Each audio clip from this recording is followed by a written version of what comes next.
Mythologies from around the world are full of darkness, stories of betrayal, suffering, and gruesome fates. This time we're focusing on myths that feature eyes in some way, whether it be eyes that bring death and destruction, eyes torn out of sacrifice, or eyes that are ever watching. Myth number 1, the Evil-Eyed Fomorian. In Irish mythology, the Fomorians were a monstrous race, beings of chaos and destruction. Their leader, Balor, was the worst of them all, a giant with a single cursed eye that brought death to anyone it looked upon. When Balor was a child, he witnessed a druid performing a dark ritual. The magic seeped into him, his eye became a weapon, anyone who met its gaze would die instantly. But the eye was so massive, its lid so heavy, that it took 4 men to force it open in battle. When they did, it wiped out entire armies in seconds. But eventually Balor heard a prophecy of his demise. One day his own grandson would grow up to kill him. He would never let that happen. He cruelly imprisoned his daughter Enya in a tower where no man could ever get to her. But Balor's greed would be his downfall. Later Balor stole a magical cow from a man named Cian. Cian swore revenge. Disguising himself as a woman, he slipped past the guards and into Enya's tower. Soon after, she gave birth to 3 baby sons. When Balor discovered them, he didn't hesitate. He carried the newborns to a river. One by one, he drowned them. But when he reached for the last child, he found only empty air. The baby was gone. The boy, Lugh, had managed to escape and been hidden away and raised in secret. Years passed. The Tuatha Dé Danann, Ireland's divine race, went to war with the Fomorians. At one of the battles, Balor stood at the front lines, his soldiers straining to pry open his eye. If they succeeded, the battlefield would be littered with corpses. In the distance, Balor's grandson, Lugh, now fully grown, sees his monstrous grandfather and avenges the imprisonment of his mother and drowning of his siblings. He throws a spear at Balor, impaling it just before his soldiers can lift his giant eye open.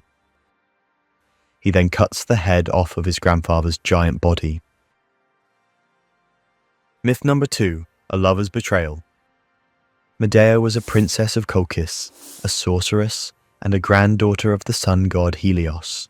Her father, King Aeetes, ruled over the land where the golden fleece was kept, hidden in a sacred grove and guarded by a dragon that's eyes stayed forever open and never closed. Jason, a foreigner, arrived with his crew, the Argonauts, needing the golden fleece so he could prove his kingship in his homeland and reclaim his rightful throne. But Medea's father would never allow this. The goddess, Hera, was on Jason's side and convinced the goddess of love, Aphrodite, to make Medea fall for Jason.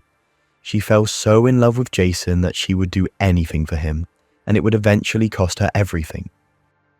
She used her magic to put the dragon guarding the fleece into a deep sleep, no longer watching everything.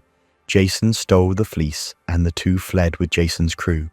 But Aeetes followed. To slow her father down, Medea kidnapped her brother, and when he closed upon the ship, she killed her brother, cutting him into pieces, throwing his dismembered body parts into the sea. She knew her father would stop to gather the remains, ensuring his son had a proper burial, sacrificing her brother for Jason, giving them enough time to escape.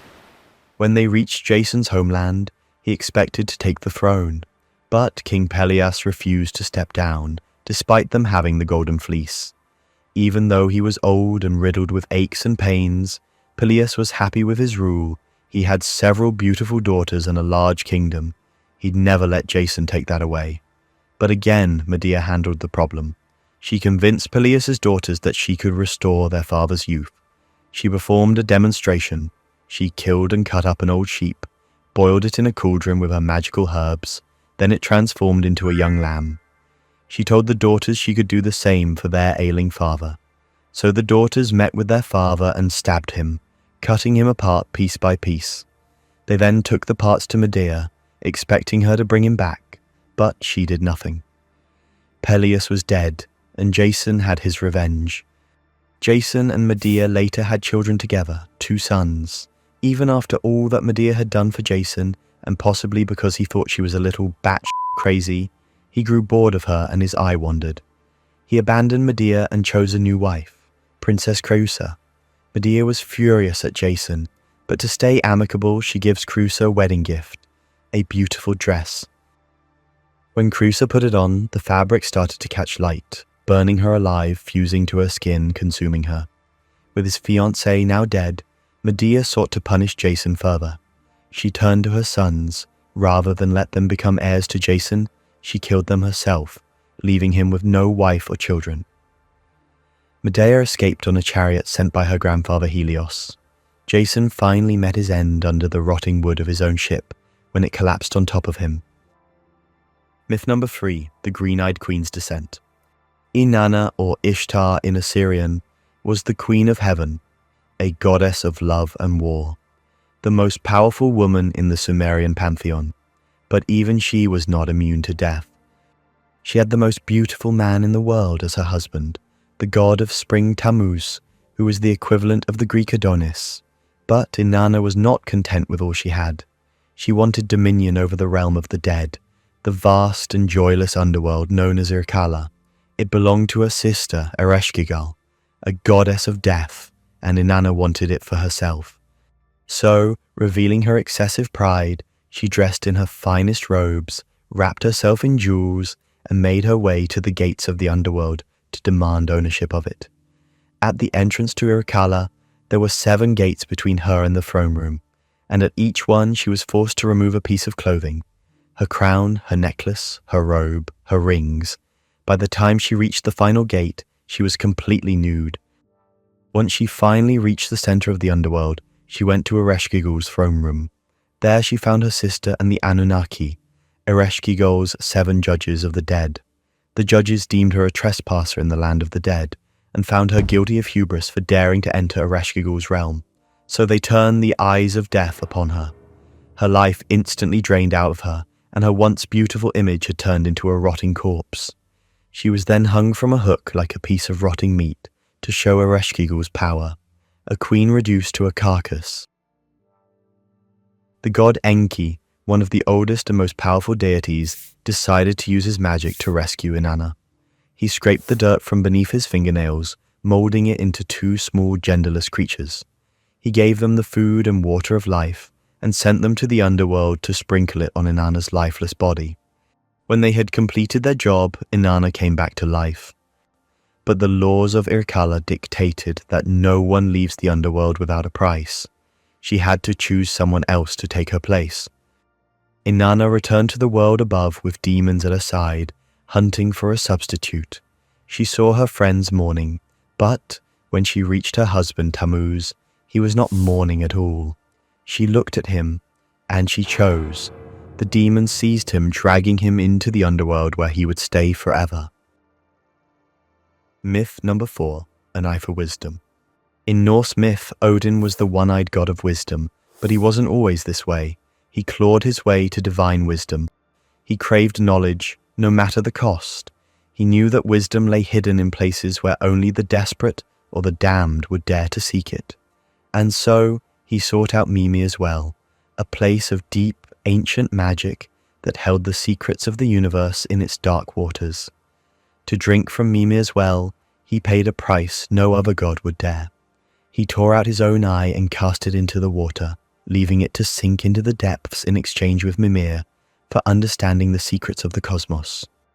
This was still not enough to quench Odin's ravenous desire for knowledge. In another myth, he climbed the world tree, hung himself from a branch, pierced himself with his spear, and peered down into the shadowy well of Erd below. He hung there, alone and in agony, denied food and drink, staring into the abyss of death. Only when on the very brink of death did the runes, the symbols of magic and knowledge, reveal themselves to him. One of the darkest, most grotesque things Odin ever consumed on his quest for knowledge was the blood of Kvasir. Before Kvasir was born, there was war. The Aesir gods, rulers of Asgard, fought against the Vanir, the gods of nature and fertility. The war was long and brutal, but neither side could claim victory. In the end, they forged peace, sealing the deal with something truly revolting. The gods from either side lined up and spat into a great vessel. And from that disgusting mixture, Kvasir was born. Despite his origins, Kvasir was a god of poetry and knowledge, wiser than all others.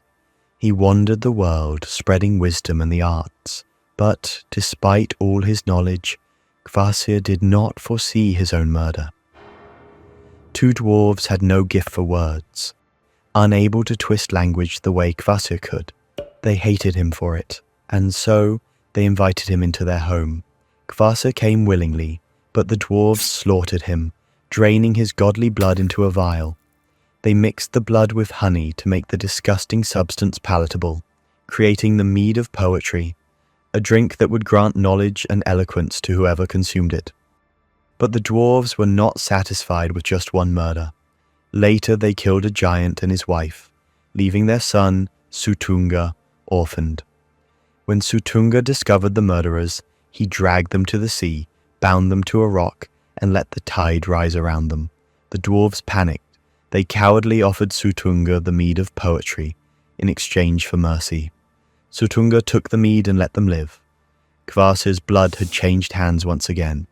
Sutunga hoarded the mead, locking it away deep within a mountain. But as soon as Odin heard of it, he traveled to the mountain, tricked his way inside, and stole the mead for himself. He drank every last drop. The god of wisdom swallowed the blood of a murdered god. He knew exactly where it had come from, and drank it anyway. Odin had already given an eye for knowledge. What was a little blood?